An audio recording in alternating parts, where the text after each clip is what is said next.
জমজমের পানির উপকারিতা কি? জমজমের পানি বলছে এক জায়গায় বলা হয়েছে যে জমজমের পানি সব অসুখের জন্য শিফা বলা হয়। শুধু পানি না, এটা একটা খাদ্য। এটা একটা খাদ্য, মানে তোড়মা বলা হয়েছে, এটা খাদ্য। এবং বিজ্ঞান আবিষ্কার করেছে অন্য পানি আর এই পানির মধ্যে পার্থক্য। একজন যদি শুধু ইয়ের উপরেই থাকে, জমজমের পানি পান করেই থাকে, কয়েকদিন থাকতে পারে। সাধারণ পানি পান করে অতদিন থাকা যায় না। এটার মধ্যে এটা খাদ্য, তো এটা খাদ্য আছে এবং শিফা বলা হয়েছে। আব্দুল্লাহ ইবনে আব্বাস একটা দোয়া করতেন যে আল্লাহ এর মাধ্যমে আমার এলেম বাড়িয়ে দেন, তারপরে আরও এভাবে একটা দোয়া তিনি করেছেন, তার থেকে আছে।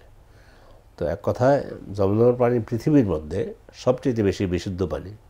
এ পর্যন্ত পৃথিবী যেটা আবিষ্কার করতে পেরেছে সেটা হলো জমজমের পানি হলো সবচেয়ে বেশি বিশুদ্ধ। এবং এটা ঘরে রাখলে আল্লাহ তাআলার কুদরতি পানি, নষ্ট হয় না, এটা নষ্ট হয় না। এটা চিকিৎসা বিজ্ঞান দেখতেছে নষ্ট হয় না, নষ্ট হওয়ার মতো এটা কোনো উপাদান নেই।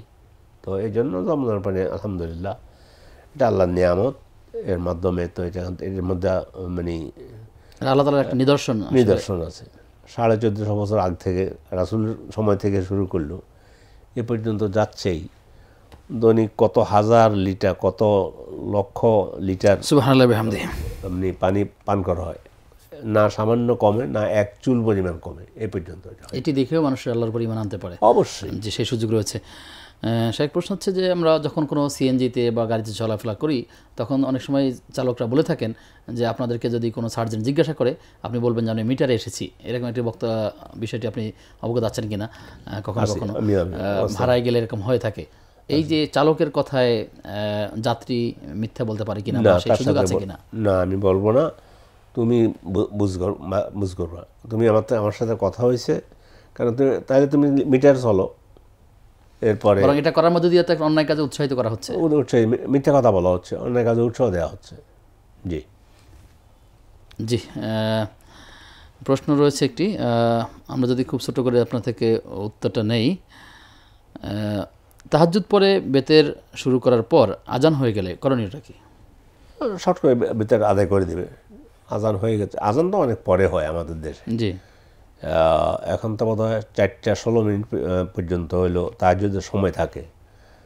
আজান দেয় 4:30টার পরে। তো আপনি সেটি আগে পরে হয়, সারা বছর তো একই সময় থাকে না। ঠিক আছে, তারপর বুঝি যদি আজান সময় হয়ে গিয়ে থাকে, সলাতুল লাইলি মাসনা মাসনা ফাইজা খাসিয়া আহাদুকুম আস-সুবহা ফায়ুতিরুহা বিরাকা। রাতের নামাজ 2 রাকাত করে যা পড়ে। এখন এ সময় যদি করে যে এখন ফজর উদিত হয়ে যাচ্ছে, তাহলে সে যেন সলাৎকে বেজর করে, অর্থাৎ বেতের করে দেয়। 1 মিনিটের ব্যাপার, অথবা 1.5 মিনিট লাগবে না। সূরাটা পড়লো, রুকু সিজদা করে তাশাহুদ পড়ে সালাম ফিরিয়ে গেল, এতে কোনো অসুবিধা হবে না ইনশাআল্লাহ। জি। সর্বশেষ প্রশ্ন, যে অমুসলিমদের দোকান থেকে নিত্য প্রয়োজনীয় জিনিস কেনা প্রসঙ্গে আসলে এটা কেনা যাবে কিনা? কিনলে হারাম না, আর কিনতে পারবে, কিন্তু কোনো হারাম জিনিস কিনতে পারবে না। কিনতে পারবে, কোনো হারাম জিনিস তো কোনো মুসলিমদের দোকান থেকেও তো কেনা ঠিক হবে না, কিন্তু না, এক কথা কিনতে পারবে, অসুবিধা হবে না। জি, শুকরিয়া। আর বিষয়ে যে আপনার থেকে কথা শুনছিলাম যে লোভী মানুষ অন্ধ হয়, এই বিষয়ে আপনি মোটা তাকে যদি কিছু কোনো কথা বাকি থেকে বলতে পারেন। পরিবর্তন করবে, লোভ ছেড়ে দেবে। চাকরির জন্য লোভী মানে চাকরিটা আমার হোক, চাকরি হোক, চেষ্টা করবে, লোভী হবে না। লোভী হয়ে তখন ওই ঘুষ সুদ দিকে নিয়ে যাবে। অর্থের জন্য লোভী হবে না, লোভী হবে লেখাপড়ার জন্য। 2টা জিনিসের জন্য লোভ জায়েজ আছে, যে ঈর্ষা যেটাকে বলা হয় থাকে। হ্যাঁ, এই জন্য জ্ঞান অর্জনের ক্ষেত্রে মানহুমুন ফিদ দুনিয়া পাওয়ার জন্য মানুষের একটা লোভ থাকে সবসময়, আর এলেম অর্জনের জন্য। তো এলেম অর্জনের জন্য লোভ থাকা ভালো।